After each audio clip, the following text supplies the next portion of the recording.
Hello, America, and welcome to today's edition of Columbia Links, produced by the Spring 2016 session. I'm Enrique Eguiguren. And I'm Gabi, Saul. We begin today's webcast with a report on police. In spite of the many incidents involving police officers and people of color, particularly black men, there are some black youth who want to become officers themselves. Links reporter Jonathan Clark is one of those teens who wants to be a police officer. He joins us now with more on his story. Jonathan? Despite of what you may hear in the news, there are good officers and there are bad officers. I want to become a police officer because I have the dire need to help people and I want to give back to my community. Back to you. Thanks, Jonathan. Graffiti. Is it art or is it vandalism? Links reporter Carla Zapata looks at how some teen artists feel about graffiti. You can read her story on our website, columbialinks.org. Imagine being a young, single parent and not knowing who you can turn to for help. That's what some young women in some of the city's roughest neighborhoods faced every day. Reporter Kaylin Culler got a chance to talk to some single mothers. She joins us now with more on her story. Kaylin? It's hard being a single mom. It really is. And based off the warning signs that I have received from my grandmother, and I don't think I want to be a single mom and be young. Being a single parent is hard. Trying to raise and take care of a child and take care of yourself. Back to you. Having venues and stadiums accessible to those confined to wheelchairs is important to people who have disabilities.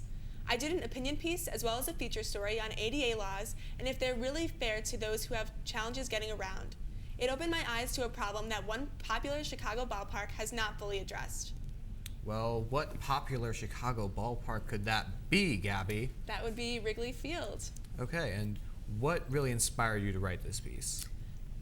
So my dad had multiple sclerosis and he was diagnosed before I was born and was confined to a wheelchair.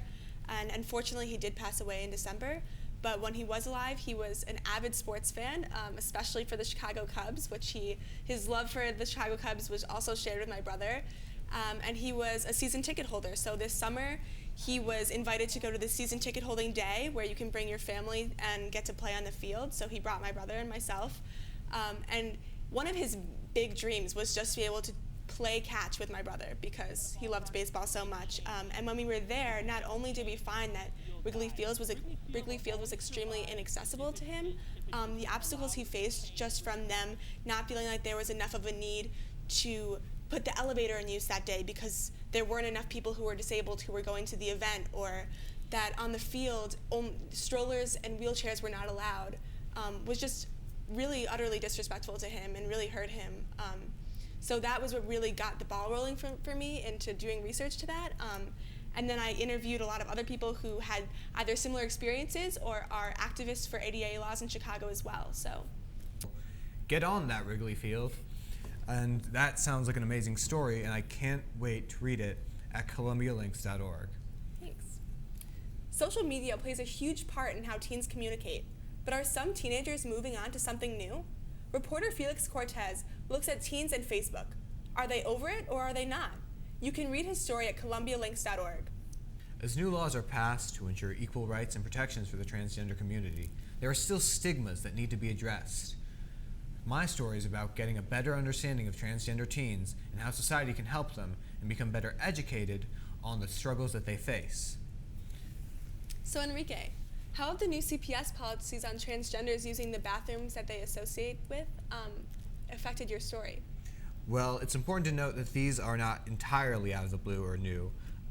These policies were first sort of put in place in 2014. What's come in recently is more of an addendum to those policies. What this ensures is that transgender teens and transgender students and staff in the CPS system will be able to have the right to have their chosen name and pronoun used in the schools, which is huge because, as I learned when I was talking to the transgender teens in my story, one of the biggest forms of discrimination is people refusing to use a teen's chosen name or pronoun, and that really steals their identity from them. Yeah, wow.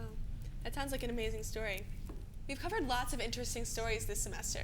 Special correspondent Sania White joins us now to talk about some of them. Sania? Hi, Gabi. Hi, Enrique. Hey. There have been so many wonderful opportunities that we've had with Columbia Links, and one of the opportunities that comes off the top of my head was when we got to hear from Natalie Moore at her book signing about her recent book, The South Side, that focuses on Chicago's historic segregation and how a lot of Black residents are being priced out of their houses and their communities due to gentrification and the lack of housing opportunities. And another wonderful experience that we had was with Toussaint Warner, who came to speak to us about the value of standing up for what you believe in. And he also talked to us about how important it is to go past the first step, you know, to really understand, you know, what you're learning about or what you're thinking about, because sometimes as teenagers we see things on social media and we really just look at the first thing that we see, but never really go into it. And another thing that he also focused on was the importance of knowing your history, because your history dictates your future and your present. Another experience that we had, I don't know if you guys remember, but we talked to Miriam Martinez, from MICFA Youth Challenge, and she really focused on young civic activism and really becoming part of our community, because some young people, they feel like, oh, I can't vote, or I can't do this and I can't do that because of their age. But Miriam Martinez really reminded us that you can do all these things. Even though you may not be able to vote, you can still make a change and still encourage your friends to do the same thing. And one of the other wonderful experiences that we had was we went to go see the play, Money Make 'Em Smile. And it was a wonderful play talking about human trafficking, and a lot of people don't know that human trafficking is right here in Chicago. And so after the play, we got to talk to the playwright and some of the cast members about, you know, how there's so many misunderstandings about human trafficking and the fact that it's a real thing, and that we really need to make sure that as young people that we know and we're safe, and remember that there are people out there, you know, that are not always in our best interests, and to help out who we can. And it's right in our backyard.